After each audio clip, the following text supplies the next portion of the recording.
നമസ്കാരം, എല്ലാവർക്കും എൻ്റെ യൂട്യൂബ് ചാനലിലേക്ക് സ്വാഗതം.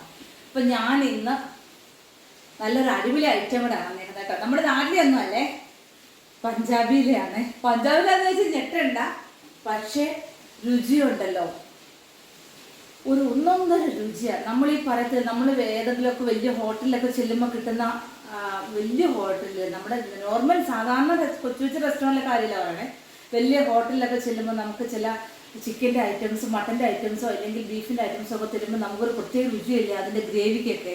അപ്പോൾ നമ്മൾ വിചാരിക്കുന്നത് എന്തൊരു രുചിയായി ഗ്രേവിക്കെന്ന്, അന്ന് പറയുന്നത് പോലെ ഒരു സൂപ്പർ രുചിയാട്ടോ ഞാൻ ഈ ഉണ്ടാക്കുന്ന ഫുഡിന്. അപ്പോൾ ഇച്ചിരി മെനക്കെടണമെന്നേ ഉള്ളേ, വഴറ്റുന്നതിൻ്റെ കാര്യത്തിൽ ഒരു ദയയും കാണിക്കാൻ പാടില്ല എന്നുള്ളതേ ഉള്ളൂ. അത് ഓസ്പാസ് വഴറ്റാണെന്നുണ്ടെങ്കിൽ ഈ പറഞ്ഞതുപോലെ ഇത്ര രുചിയൊന്നും കിട്ടത്തില്ല. കുറച്ച് മെനക്കെട്ടേ പറ്റും, നന്നായിട്ട് വഴച്ചെടുക്കണം. അതാണ് ഇതിനകത്തെ ആ ടേസ്റ്റിൻ്റെ കാര്യം എന്ന് പറഞ്ഞു കഴിഞ്ഞാൽ. അപ്പം അടിപൊളി ഒരു പഞ്ചാബി മട്ടൻ മസാലയായിട്ടാണ് ഞാൻ വരുന്നത്. കേട്ട് ഞെട്ടണ്ട, പഞ്ചാബി മട്ടൻ മസാലയല്ലേ, അപ്പോൾ അതുകൊണ്ട് എന്താ പറയുക, നമ്മൾ വെക്കുമ്പോൾ അതൊക്കെ മെനക്കേടാ, ഇല്ലെങ്കിൽ അതിനകത്ത് ഇത്ര എന്താ വേറെ എന്തെങ്കിലും എക്സ്ട്രാ ഒക്കെ വേണ്ടി വരും, അങ്ങനെ ഒന്നുമില്ല കേട്ടോ. കസൂരി മേത്തി മാത്രമേ ഉള്ളൂ ശരിക്കും പറഞ്ഞാൽ അതിനകത്ത് എക്സ്ട്രാ വേണമെന്ന് എനിക്ക് തോന്നുന്നു. അല്ലാതെ ഒന്നും വേണ്ടി വരത്തില്ല, ബാക്കി നമ്മുടെ മസാലകളൊക്കെ തന്നെ, പക്ഷെ ചെയ്യുന്ന രീതിക്കാണ് വ്യത്യാസം. അതായത് നല്ല നമ്മൾ സാധാരണ ചെയ്യുന്ന പോലെ സിമ്പിളായിട്ട് ചെയ്തങ്ങ് എന്തെങ്കിലും ആക്കി കൂട്ടാന്ന് വിചാരിക്കരുത്. ഒന്ന് മെനക്കെട്ടാൽ മതി, കുറച്ച് ശ്രമിച്ചു കഴിഞ്ഞാൽ ഇത്രയും സൂപ്പർ രുചിയോടെ. ശരിക്കും സാധാരണ നമ്മൾ പറയും മട്ടൻ കഴിക്കുമ്പോൾ കുറച്ച് മട്ടന് വേറൊരു രുചിയാണ്, അറിയാലോ, മട്ടനൊരു പ്രത്യേക രുചിയാണ്. പക്ഷെ ആ രുചി ഒന്നുമല്ല, അതൊന്നും ഫീൽ ആകത്തില്ല കേട്ടോ ഈ മട്ടനകത്ത്. അപ്പോൾ അതുകൊണ്ട് നന്നായിട്ട് ചെയ്യാൻ പറ്റുന്ന നല്ല ടേസ്റ്റി ആയിട്ടുള്ള ഒരു കറിയാണ്. ഇവിടെ ഒരാൾ ക്യാമറ പിടിച്ചോണ്ടിരിക്കുന്ന ആൾക്ക് കൈ അടിക്കുന്നത് ഓർമ്മിട്ടിരിക്കുന്ന കാണിക്കുന്നുണ്ട്, അതല്ലോ മെനക്കെടാൻ വയ്യ, അതല്ലേ സത്യം. അപ്പൊ അതുകൊണ്ട് നമുക്ക് ഈ പഞ്ചാബി മട്ടൻ മസാല എങ്ങനെയാ ചെയ്യുന്നതെന്നുള്ളതിന്റെ വീഡിയോയിലേക്ക് കിടക്കാം. ഞാൻ നാല് വലിയ സവാളയായിരുന്നു കേട്ടോ, 4 വലിയ സവാള അരിഞ്ഞത് വെച്ചിട്ടുണ്ട്. പിന്നെ ഇത് ഇഞ്ചി, പച്ചമുളകും വെളുത്തുള്ളിയും കൂടെ ചതച്ച് വെച്ചിരിക്കുകയാണ്. ഒരു ചെറിയ കഷ്ണം ഇഞ്ചി, ഒരു 3 പച്ചമുളക്, പിന്നെ ഒരു 10 അല്ലി വെളുത്തുള്ളി ഉണ്ട്. പിന്നെ 4 തക്കാളി ഈ രീതിയിൽ അരിഞ്ഞു വെച്ചു. പിന്നെ 2 പച്ചമുളക് ഞാൻ വട്ടത്തിൽ അരിഞ്ഞു വെച്ചു. പിന്നെ മല്ലിയില അരിഞ്ഞു വെച്ചിരിക്കുകയാണ്. പിന്നെ പൊടിവകകൾ പറയുമ്പോൾ 1 സ്പൂൺ മഞ്ഞൾപ്പൊടി, 1 സ്പൂൺ മല്ലിപ്പൊടി, 1 സ്പൂൺ മുളക് പൊടി, പിന്നെ 1 സ്പൂൺ ഗരം മസാല, പിന്നെ ഒരു ചെറിയൊരു സ്പൂണ് ജീരകപ്പൊടി എടുത്തിട്ടുണ്ട്. പിന്നെ ഇഞ്ചി ഇങ്ങനെ നീളത്തിൽ അരിഞ്ഞു വെച്ചിട്ടുണ്ട്. പിന്നെ കസ്തൂരി മേത്തി ഉണ്ട്. അപ്പം നമുക്ക് ഇതെല്ലാം കൂടാതെ നമുക്ക് മെയിൻ ഒരു ഐറ്റം വേണമല്ലോ ഇതിനകത്ത്, മട്ടൻ. 1/2 കിലോ മട്ടനും ഉണ്ട്, 1/2 കിലോ മട്ടനാണ് ഇതേ. അപ്പം നമുക്ക് ഇതെങ്ങനെ ചെയ്യുന്നതെന്ന് ആദ്യം നമുക്ക് ഇതിൻ്റെ പ്രോസസ്സിലേക്ക് കിടക്കാം. അപ്പോൾ ആദ്യം ഞാൻ എന്ത് ചെയ്യുന്നു, ഇതിനകത്തേക്ക് ഞാൻ കുറച്ച് വെളിച്ചെണ്ണ ഒഴിക്കുന്നു. പാലിലേക്ക് ആദ്യം നമ്മൾ കുറച്ച് വെളിച്ചെണ്ണ ഒഴിക്കുന്നു. ഒപ്പം ഇതിനകത്തേക്ക് ഞാൻ കുറച്ച് നെയ്യും കൂടി ഒഴിക്കുകയാണ്. വെളിച്ചെണ്ണയുടെ ഒപ്പം തന്നെ കുറച്ച് നെയ്യും കൂടി ഞാൻ ഇതിനകത്തേക്ക് ആഡ് ചെയ്യണം. നെയ്യൊക്കെ തീർന്നു കേട്ടോ, ഓണത്തിന് മുമ്പ് വാങ്ങിച്ച നെയ്യ്. അപ്പോൾ ഞാൻ കുറച്ച് നെയ്യേ ചേർക്കുന്നുള്ളൂ. എല്ലാവരുടെയും കയ്യിൽ 1 സ്പൂൺ നെയ്യ് ഉണ്ടെന്നുണ്ടെങ്കിൽ 1 സ്പൂൺ നെയ്യ് ചേർക്കുക. ചെറിയൊരു ബോളിൽ നെയ്യ് ഇവിടെ ഇരിപ്പുണ്ട്. അപ്പോൾ ശരി, ഇതാണ്ട് ഞാനിപ്പോൾ ഇത്രയും 1 സ്പൂൺ നെയ്യായിട്ട് കണക്ക് കൂട്ടിക്കും ഇത്. ഞാനിപ്പോൾ 3 പ്രാവശ്യമായിട്ടല്ലേ ഇട്ടത്, ബോട്ടിൽ കാലിയായേ, അതുകൊണ്ടാണ്. അപ്പം ഇത്രയും നെയ്യ് ഇട്ടു. നമുക്കിനി നെയ്യ് ഇട്ട് നമുക്കിനി ഒന്ന് നന്നായിട്ട് ചൂടാക്കിയെടുക്കാം. ചൂടാക്കി എടുത്തിട്ട് നമുക്കിതിലേക്ക് വേണമെങ്കിൽ കുറച്ചുകൂടി നമുക്ക് വെളിച്ചെണ്ണ ഒഴിക്കാം. കാരണം ഇത് നന്നായിട്ടൊന്ന് സവാള നല്ലപോലെ ബ്രൗൺ നിറത്തിലാകത്തക്ക രീതിയിൽ തന്നെ നമുക്ക് വഴറ്റിയെടുക്കണമേ. അപ്പം അതാണ് അതിൻ്റെ കണക്ക്. അപ്പം വേണ്ട വെളിച്ചെണ്ണ ചൂടായിട്ടുണ്ട്. നമുക്കൊരു കാര്യം ചെയ്യാം, ഇതിനകത്തേക്ക് സവാള ഇടാം കേട്ടോ. വെളിച്ചെണ്ണയും നെയ്യും കൂടിയാണ് ഞാൻ അതിനകത്ത് ഇട്ടേക്കുന്നത്, 2 കൂടി എടുത്തിട്ടാണ് ഇട്ടേക്കുന്നത്. അപ്പോൾ എല്ലാവരും അങ്ങനെ തന്നെ ചെയ്താൽ മതി, കാരണം അത്രയും നെയ്യെന്ന് പറഞ്ഞു കഴിഞ്ഞാൽ കൂടുതലായിപ്പോവും. അപ്പോൾ അതുകൊണ്ട് അത് വേണ്ട, വെളിച്ചെണ്ണ നെയ്യും കൂടി ആകുമ്പോൾ 2നും കൂടി ടേസ്റ്റ് ആയിക്കോട്ടെ. ഇനി നമുക്കിതിനകത്തേക്ക് വഴറ്റാൻ വേണ്ടിയിട്ട് നമ്മൾ എന്താ ചെയ്യേണ്ടത്, വേഗം ചെയ്യേണ്ടതെന്ന് പറഞ്ഞാൽ ഉപ്പിട്ട് കൊടുക്കുക എന്നുള്ളതാണ് കേട്ടോ. ഞാനിതിലേക്ക് ഉപ്പിട്ട് കൊടുത്തു. എല്ലാവരും പറയും പാത്രം കഴുകാനുണ്ടെന്ന്. അപ്പം ഞാൻ ആ സവാള ഇട്ട് കൊടുത്തില്ലേ, സവാള ഇട്ട് കൊടുത്തപ്പോൾ തന്നെ ഞാൻ എൻ്റെ ഈ പാത്രം ഞാനങ്ങ് കഴുകി. സവാള എടുത്തൊരു പാത്രം, അധികം അഴുക്കില്ലാന്ന് നമുക്ക് തന്നെ അറിയാം. അപ്പോൾ ആ സ്പോട്ടിൽ തന്നെ നമ്മളിതിനെ ഇങ്ങനെ കഴുകിയെടുത്തങ്ങ് വെക്കാമെന്നുണ്ടെങ്കിൽ നമുക്ക് പിന്നെ വലിയ ജോലിഭാരമില്ല. സമയം കൊണ്ട് ഈ സവാള ചൂടായിട്ടേ ഉള്ളൂ. അപ്പോൾ നമുക്ക് അങ്ങനെ അങ്ങ് ചെയ്യാം. സാധാരണ എല്ലാവരും എന്ത് ചെയ്യുമ്പോൾ ഇപ്പോൾ ഈ സവാള ഇട്ടിട്ട് ആ പാത്രത്തെ കൊണ്ടുവന്ന് സിങ്കിലേക്ക് അങ്ങ് കളയും. അപ്പോൾ എന്ത് ചെയ്യും, അവിടെ ഒരു പാത്രമായി. അത് കഴിഞ്ഞ് അടുത്തത് ഇട്ടിട്ട് നമ്മളിപ്പോൾ എന്തെങ്കിലും അടുത്തൊരു കഷ്ണം ഇട്ടിട്ട് നമ്മൾ വീണ്ടും എന്ത് ചെയ്യും, ഈ പാത്രത്തെയും കൊണ്ടുവന്ന് സിങ്കിലേക്ക് കളയും. അപ്പോൾ 2 പാത്രമായി. അങ്ങനെ ഇപ്പം ഞാനിപ്പോൾ എടുത്തേക്കുന്ന ഇത്രയും കൂട്ടം പാത്രങ്ങൾ ഇങ്ങനെ ഓരോന്നും ഇട്ടിട്ട് ഞാനിപ്പോൾ അങ്ങോട്ടേക്ക് സിങ്കിലേക്ക് കൊണ്ട് കളയുമ്പോൾ എന്ത് പറ്റും, പാത്രങ്ങൾ എത്രയായി സിങ്കിൽ 10 പാത്രത്തോളം ആവും. പക്ഷെ ആ സ്ഥാനത്ത് നമ്മൾ ഇപ്പം ഞാനിപ്പോൾ ഈ സവാള ഇട്ട സമയത്ത് തന്നെ എന്ത് ചെയ്യണമെന്നറിയാമോ, സവാള ഇവിടെ കിടന്ന് ചൂടാകുന്ന സമയം കൊണ്ട് നമ്മൾ ആ പാത്രം കഴുകി എന്ത് ചെയ്യും, പാത്രം കഴുകി വെള്ളം തോരാനങ്ങ് ഇട്ടാൽ മതി. അപ്പോൾ നമുക്ക് സിങ്കിനകത്ത് ഒരു പാത്രം പോലും കഴുകാൻ ലാസ്റ്റ് കാണത്തില്ല. അപ്പോൾ എല്ലാവരും അങ്ങനെ അല്ല എങ്കിൽ എന്ത് ചെയ്യാമോ, സിങ്കിനകത്ത് നിറച്ച് പാത്രമായിട്ട് അത് തന്നെ ഒരു വലിയ ജോലിയായിട്ട് മാറും. എടുക്കുന്ന പാത്രം എന്ത് പാത്രമായാലും ആ സ്പോട്ടിൽ തന്നെ അതിനെ അങ്ങ് കഴുകി വെക്കുക. അപ്പോൾ അതൊരു ജോലിയായിട്ട് തോന്നത്തുമില്ല. സിങ്കിനകത്ത് ഒരു പാത്രം പോലും കിടക്കത്തുമില്ല.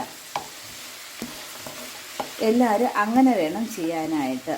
അല്ലെങ്കിൽ പറയും, അയ്യോ എനിക്ക് എന്താ ജോലിയുള്ളത്, അതെ എനിക്കിനി പാത്രം കഴുകാനുണ്ട് എന്ന് പറയത്തില്ലേ. അപ്പം ആ ജോലി ഒഴിവാക്കാൻ വേണ്ടിയിട്ട് പറയുന്ന ഒരു ടിപ്പാണിത്. അപ്പം കഴുകി വെക്കുക. നമ്മളിപ്പോൾ ഇതിനകത്തേക്ക് ഒരു സാധനം ഇടുമ്പോൾ അത് അവിടെ കിടന്ന് ചൂടാകുന്ന സമയം കൊണ്ട് ആ പാത്രം നമുക്ക് കഴുകി വെക്കാമല്ലോ. അങ്ങനെ അങ്ങ് ചെയ്തായിട്ടില്ല കേട്ടോ. അങ്ങനെ ചെയ്യാമെന്നുണ്ടെങ്കിൽ ജോലി എളുപ്പമായി, സിങ്കിൽ പാത്രങ്ങളൊന്നും ഉണ്ടാവില്ല. അപ്പോൾ ഇനി ഇത് നന്നായിട്ട് നമുക്കിനി ഒന്ന് വഴറ്റിയെടുക്കാം. അപ്പോൾ വഴറ്റിയെടുക്കാൻ വേണ്ടി ആദ്യം ഞാൻ ഇതിനെ ഒന്ന് അടച്ചു വെക്കുക. അടച്ചു വെക്കുമ്പോൾ ആവി കൊണ്ടിട്ട് പെട്ടെന്ന് വഴറ്റിയെടുക്കാൻ പറ്റും. പിന്നെ നമുക്ക് നന്നായിട്ട് വഴറ്റിയെടുത്താൽ മതി. അപ്പോൾ ഇതാ ഈ രീതിയിൽ നന്നായിട്ട് നമ്മൾ ആ ഇട്ട സവാളയെ ഞാൻ ഈ രീതിയിൽ നന്നായിട്ട് വഴറ്റിയെടുത്തേക്കുന്നുണ്ടോ. ഈ രീതിയിൽ നമുക്ക് ശരിക്കും വഴറ്റിയെടുക്കാം.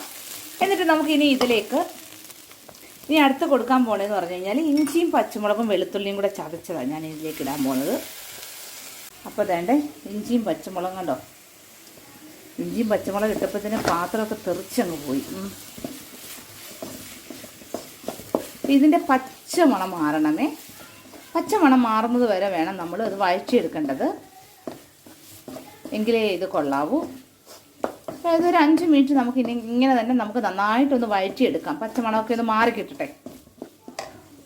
അപ്പോൾ ഇത് ശരിക്കും ഡ്രൈ ആയതുകൊണ്ട് ഞാൻ ഇതിലേക്ക് താണ്ടേ ഒരു ലേശം വെള്ളം, ഒരു 2 സ്പൂൺ വെള്ളം എന്ന് പറഞ്ഞാൽ അത് അങ്ങനെ കൊടുത്തിട്ട് ഇതിനെ ഒന്ന് നമ്മൾ ഒരു കുഴമ്പ് രൂപത്തിലേക്ക് ഞാൻ ആക്കി മാറ്റുക ചെയ്യുന്നത്. ഒരു സ്വല്പം കൂടെ വെള്ളം കൊടുക്കുക. ഉണ്ടാ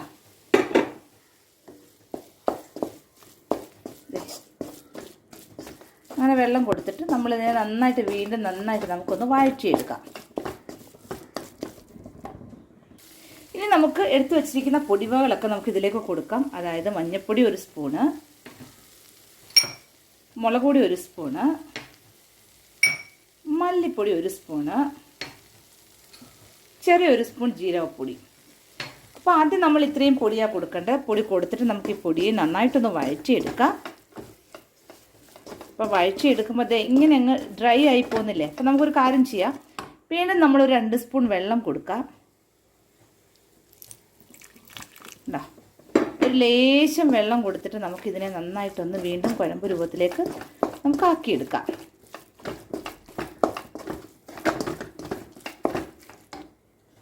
അപ്പോൾ അതുകൊണ്ട് നന്നായിട്ട് നമ്മളിതിനെ വഴറ്റി എടുത്തിട്ടുണ്ട്. ലേശം എന്നിട്ട് 2 സ്പൂൺ വെള്ളം കൊടുത്ത് വീണ്ടും വഴറ്റിയാണ് നന്നായിട്ട് റെഡിയാക്കി എടുത്തേക്ക്. നമുക്ക് ഇനി അതിനകത്തേക്ക് തക്കാളി ചേർക്കാം.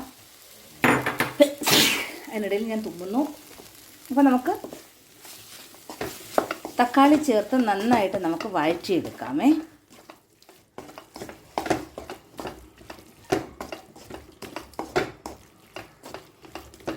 തക്കാളി ചേർത്ത് വഴറ്റിക്കൊണ്ടുവരും. അപ്പോൾ അതുകൊണ്ട് ഞാനിതിനെ ഇങ്ങനെ നന്നായിട്ട് വഴറ്റി അത്ര നന്നായിട്ട് വഴറ്റി എടുത്തിട്ടുണ്ട്. ഈ ഒരു രീതിയിൽ ശരിക്കും വഴറ്റിയിട്ടുണ്ട്. അപ്പോൾ നമുക്കിനി ഇതിനകത്തേക്ക് നമ്മുടെ മട്ടനെ പറക്കിയിടാം കേട്ടോ. അപ്പോൾ നമുക്ക് മട്ടനും പറക്കി ഇട്ടിട്ട് വീണ്ടും നമുക്ക് ഒന്നും കൂടി വഴറ്റണം. എന്നിട്ട് വീണ്ടും വഴറ്റുക. മട്ടനിലേക്ക് നല്ലപോലെ അരപ്പൊക്കെ പിടിക്കട്ടെ. ഒരു 10 മിനിറ്റ് ഈ രീതിയിൽ മട്ടനെ ഇതിനകത്തിട്ട് നന്നായിട്ട് വഴറ്റുക കേട്ടോ. അപ്പോൾ അതുകൊണ്ട് ഈ രീതിയിൽ മട്ടൻ നന്നായിട്ട് നമ്മൾ വഴറ്റിയെടുത്തിട്ടുണ്ട്. ഇനി നമുക്കിതിലേക്ക് എന്ത് ചെയ്യണം? നമ്മൾക്ക് ആവശ്യമുള്ള വെള്ളം കൊടുക്കണം. അപ്പോൾ ഞാനിതിലേക്ക്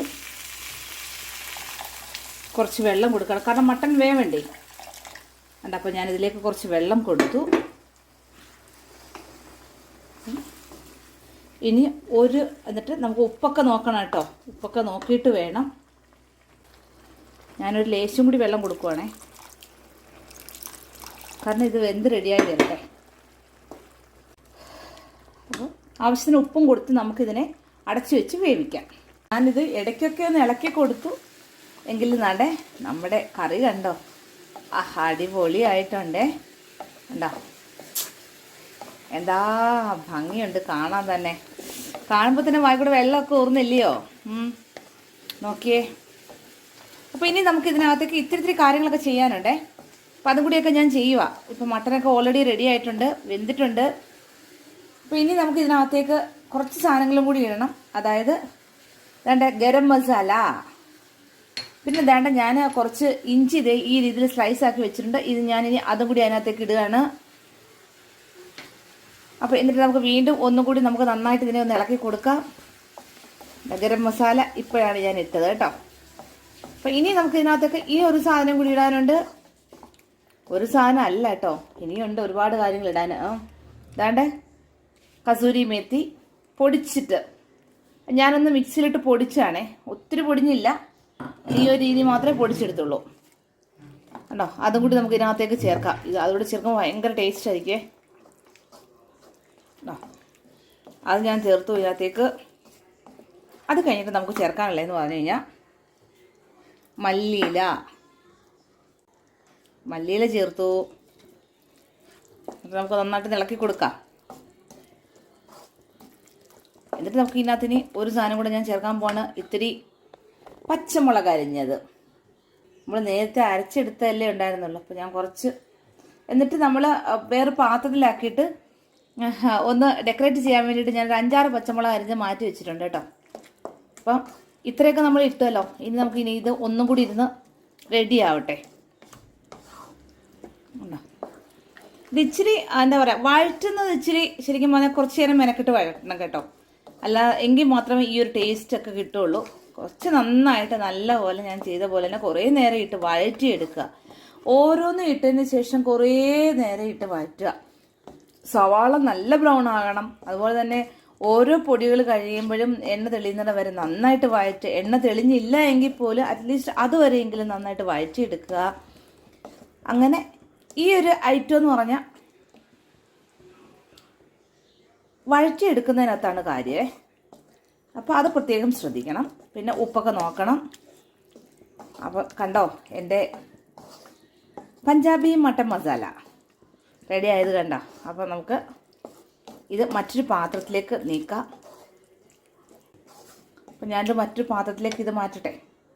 വേണ്ടേ കണ്ടോ, ഇത് ചെയ്യണ്ടേ, നോക്കിയേ എന്താ നോക്ക്. അപ്പം ഞാൻ ഇതിങ്ങനെ ഒരു പാത്രത്തിലേക്ക് സെർവ് ചെയ്യുന്നത് നോക്കിക്കോളൂ. കണ്ടോ, പാത്രം കാണില്ല, സെർവ് ചെയ്യുന്ന ഒഴിക്കുന്ന പാത്രം കാണുന്നില്ല. മറ്റേ അത് എടുക്കുന്ന പിടിച്ചോ. കണ്ടോ, ശ്രദ്ധിക്കണം നന്നായിട്ട്. ഇത് മട്ടനൊക്കെ നന്നായിട്ട് വേവണം കേട്ടോ. വേവുന്ന രീതിയിൽ നന്നായിട്ട് വെന്തിട്ട് വേണം ഇതൊക്കെ ചെയ്യാനായിട്ട്. അപ്പോൾ അത് പ്രത്യേകം ശ്രദ്ധിച്ചുകൊള്ളുക. അപ്പം ഈ രീതിയിലാണ് ഞാൻ മട്ടൻ മസാല ഉണ്ടാക്കിയിരിക്കുന്നത്. കണ്ടുവല്ലോ എല്ലാവരും. അതായത് പാത്രം ഒന്ന് നീക്കി വെച്ചിട്ട് കാണിച്ചു തരാം കേട്ടോ. കണ്ടോ, ഈ രീതിയിലാണ് മട്ടൻ മസാല ഉണ്ടാക്കിയത്. പഞ്ചാബി മട്ടൻ മസാലയാണിത്. അപ്പം ഇഷ്ടപ്പെട്ടു എന്നുണ്ടെങ്കിൽ ലൈക്ക് ചെയ്യുക, ഷെയർ ചെയ്യുക, ഒപ്പം സബ്സ്ക്രൈബ് ചെയ്യുക. വീണ്ടും ഞാൻ അടുത്ത ഒരു വീഡിയോ ആയിട്ട് വരുന്നവരേക്കും എല്ലാവരോടും ടാറ്റാ.